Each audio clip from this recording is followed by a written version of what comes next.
Meron pong legal question ang ating kagalang-galang na B.H. Herrera. Nandito naman po ang DOJ, Judiciary. Pwede po siyang magtanong ng legal opinion, ng opinion mula sa DOJ because that is really beyond us. Hindi po ako makakabigay, hindi po kami makakapagbigay ng isang legal opinion. Yun ay pwedeng hingin sa DOJ, Madam Speaker. Madam Speaker, Your Honor. we are the power of the purse here. Tayo po ang nagpasa ng batas. Yung pera na in-earmark natin, mahirap po na ginagamit, tapos pag kailangan na, sasabihin mo, pag kailangan na, nandyan. Paano kung wala? Hindi ba ganun yung mga estafa cases? Hindi ba ganun yung mga pyramiding scams? Na pagka umutang ka ng pera, for such a, di ba, tapos biglang pag kailangan na, hindi mo na makuha. Pwede mo i-demanda yung taong yun. Ang sinasabi mo kasi, at any given time, ang defense mo is at any given time, pwedeng hingin ng free wifi yung budget. Eh, paano kung walang pera ang gobyerno? Sa akin, hindi yung it's readily available. That's not the point. Ang punto dito, pwede bang gamitin para sa ibang bagay ang cash na inalat ng Kongreso para sa isang particular na bagay? Hindi maliwanag kung magkano ang balanse ng mga earmarked revenues dahil natatraffic sa Bureau of Treasury. Of savings is now different. Today, it now refers to balances of any released appropriations which have not been obligated as a result of any of the following: A, completion, final discontinuance, abandonment of a program, or B, implementation of measures resulting in improved systems and efficiencies, etc. So today, in other words, hindi na siya kinocompute for all. Yun na ngayon ang practice ng DBM. So if there is a number that you have in mind, for example, do you wish to know unutilized appropriations for the entire government? Is that what you wish to know? Madam Speaker, parang hindi naman po nagbabago yung definition ng overall savings. Yung savings naman talaga is as you said, yun ang definition ng savings natin. At kaya nire-reflect yun kasi ito yung mga hindi nagagamit, like you said. And then nire-report kasi yun and it's being transferred to other agencies. Ang sa akin, I'm looking for a repertorial. They have to report it to us, just like before. For example, ang overall savings natin in 2020 is 3.5 billion. That's why it's also significant And then for all those savings, nakalagay dyan kung saan tinransfer sa bawat agency. Pag sinabi mo kasing savings, transfers from each agency, nata-transfer ang savings ng bawat isang ahensya, pupunta ngayon sa overall savings, and then yung overall savings, it's a transfer to.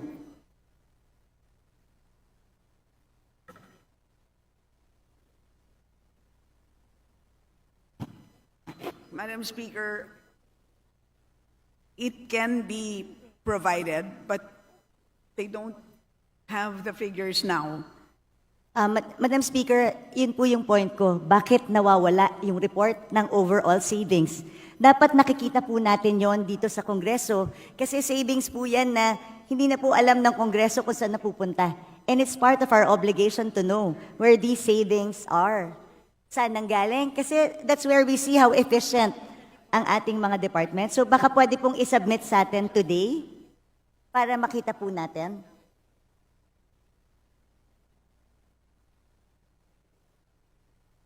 Ang pagkakaiba, Madam Speaker, today is that the agencies themselves use their own savings. So, they can modify on their own. So, hindi katulad dati na nililipat sa ibang ahensya. And does this mean hindi siya nire-report sa No, pero, yes. So, but as a result of that change in practice, kaya nagkaroon din sila ng ibang pagre-report, but tama po yung observation ninyo, and I think that is a very important point. Hindi naman dahil nag-iba ng practice ay nawalan na sila ng responsibilidad na mag-report. So, because of that, they will submit the report on savings. They will provide the report as Okay, but henceforth, they will include henceforth, you will include it in the BSF moving forward. But you will submit within the week to the Committee on Appropriations, and we will copy furnish all members. Yes, please, Madam Speaker, kasi napaka-importante po na alam natin how efficiently they're using. Napakadaling mag-declare ng savings kung bibigyan natin ng blanket authority ang departments to use the savings and use it whenever they want or augment something without passing through Congress. E di, i-bloat na lang palagi yung bidding, yung ABC. Tapos magda-dive. You know, this is not acceptable, should not be acceptable to us. That's why we need those reports. Kaya sana po, within the week, or sana nga within the day or hanggang tomorrow para naman po mapag-aralan, Madam Speaker. Anyway, my next question refers to, dito na ako sa, alam naman ni Madam Sponsor ito, yung tungkol sa earmarked revenues. Madam Speaker, sa pagkakaintindi, can you define earmarked revenues through you, Madam Speaker?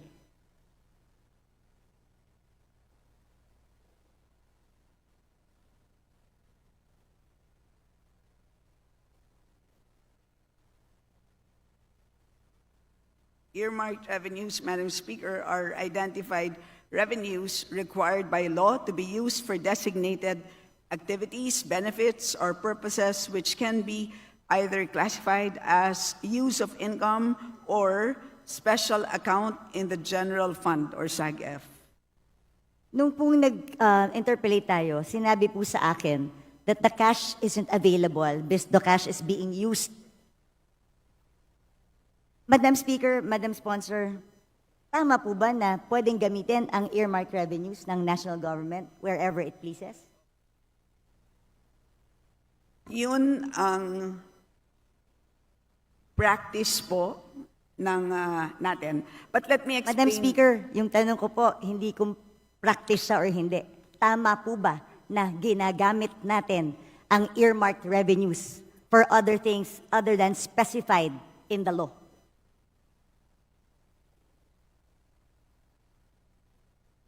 Madam Speaker, if I may be allowed, Yes. parang po siyang, if I may use a comparison, parang pong kung tayo po ay nagde-deposito sa isang bangko, nagdeposito tayo ng 100 piso, iniwan natin sa bangko yung ating 100 pesos. Habang hindi natin kailangan yung 100 pesos na yan, ini-invest ng bangko yung 100 pesos na yan. But at any point in time that we demand 100 pesos plus the interest, dapat ibibigay sa atin ng bangko yung pera natin. At any point in time that we want it, it must be available. So ganun po ang konsepto ng earmarked revenues. Congress earmarks a certain portion, kinokolekta ng ahensya ang revenue, dinedeposito sa treasurer, habang hindi ginagamit ang cash, gagamitin muna ang cash sa pagpapatakbo ng buong government kasi po ang pangongolekta ng buwis hindi naman po January 1. Meron na tayong buwis. Paano natin babayaran ang sweldo ng ating mga page, ang sweldo ng mga government employees? Wala po tayong ibabayad sa inyo na sweldo kung hindi natin gagamitin ang cash na yan. Pero at any point in time that an agency demands those earmarked revenues, the Treasury must be able to make those funds available. Ganyan po ang ibig sabihin ng earmarked revenues. Madam Speaker, saan po nakasulat na ganun ang ibig sabihin ng earmarked revenues? Na pwede siyang gamitin pag hindi ginagamit pa. Kasi malinaw naman po, earmarked accounts and funds are not, the legal basis of an earmarked revenue could be a law, a presidential decree, or international agreement. Bawat earmarked revenue may batas. At walang blanket authority doon na sinasabing pwede mo munang gamitin habang hindi ginagamit ng agency. Gusto ko lang po makahanap ng legal basis. Mula umpisa, asan po ang legal basis na sinasabing pwedeng gamitin ang pondo na in-earmark natin for another thing kasi yung cash naman hindi pa ginagamit ng ahensya. So hiramin ko muna. Paano kung hindi ko na maibalik? Paano kung hindi na tayo makautang? Hindi po ba pag regular ka na tao, ginamit mo ang pera na hindi para doon, qualified theft na to. O kaya, pwedeng technical malversation of funds if you use it for another thing. Ang tawag po dun sa libro ay Book of Accounts. So, may Book of Accounts at nandun naman po maliwanag ang balanse. So, at any point in time na kung na-question... Madam Speaker, ulitin ko, ano pong batas ang nagsasabi na pwedeng gamitin pangsamantala ang earmarked revenue?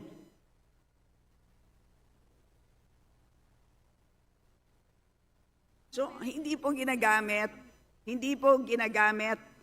ang revenue. Maliwanag po yun. Yung pera, Madam Speaker. Saan po sinasabing batas na yung cash na nakolekta ng isang collecting agency para sa isang bagay na naka-earmark? Kaya po tayo nagpasa ng batas sa Kongreso. Gusto ko itong SUF para lamang sa free wifi. O meron na siyang 24 billion na cash na nakadeposito. Pero sabi nga, yung cash na to nawawala na kasi ginagamit siya habang hindi pa ginagamit ng free wifi. Hindi ko po talaga masettle sa utak ko kung paano pwedeng, kung ano, yun lang naman tinatanong ko, ano po bang batas ang nagsasabi, yung cash na para sa free wifi, pwede munang hiramin ng national government para gastusin sa ibang bagay nang hindi nagpapaalam sa tamang or walang proper documentation. Madam Speaker, una sa lahat, napag-usapan na natin ito at maliwanag naman na at any point in time na kailangan na ng DICT ng additional funds para sa free wifi, they may request. Madam Speaker. Maliwanag po yun at katulad din doon Madam sa Speaker. fire trucks. So lahat po yun ay pwede. So yun ang sistema po ng paggamit ng accounts sa special accounts in the general fund. Ganun po ang sistema. Pero kung meron pong legal question ang ating kagalang-galang na B.H. Herrera, nandito naman po ang DOJ, Judiciary, pwede po siyang magtanong ng legal opinion, ng opinion mula sa DOJ because that is really beyond us. Hindi po ako hindi po kami makakapagbigay ng isang legal opinion. Yun ay pwedeng hingin sa DOJ, Madam Speaker. Madam Speaker, Your Honor. we are the power of the purse here. Tayo po ang nagpasa ng batas. Yung pera na in-earmark natin, mahirap po na ginagamit, tapos pag kailangan na, sasabihin mo, pag kailangan na, nandyan. Paano kung wala? Hindi ba ganun yung mga estafa cases? Hindi ba ganun yung mga pyramiding scams? Na pagka umutang ka ng pera, for such a, di ba, tapos biglang pagkailangan na, hindi mo na makuha. Pwede mo i-demanda yung taong yun. Ang sinasabi mo kasi, at any given time, ang defense mo is at any given time, pwedeng hingin ng free wifi yung budget. Eh, paano kung walang pera ang gobyerno?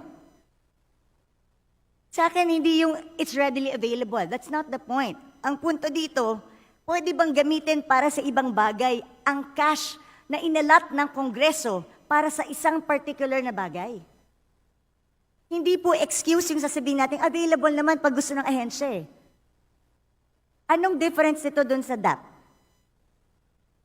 Well, ang tawag po dito, Madam Speaker, ang tawag po dito ay cash management by the national government, and this is under Executive Order number 449. Yan po ang mandato ng ating National Treasury. So, kung meron pong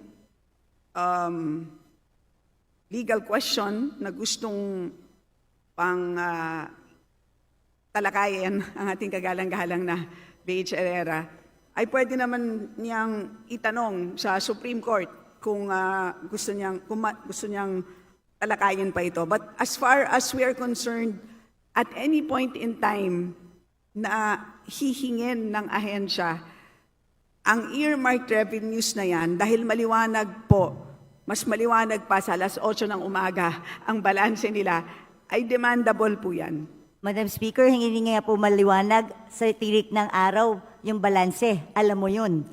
hindi maliwanag kung magkano ang balanse ng mga earmarked revenues dahil natatraffic sa Bureau of Treasury.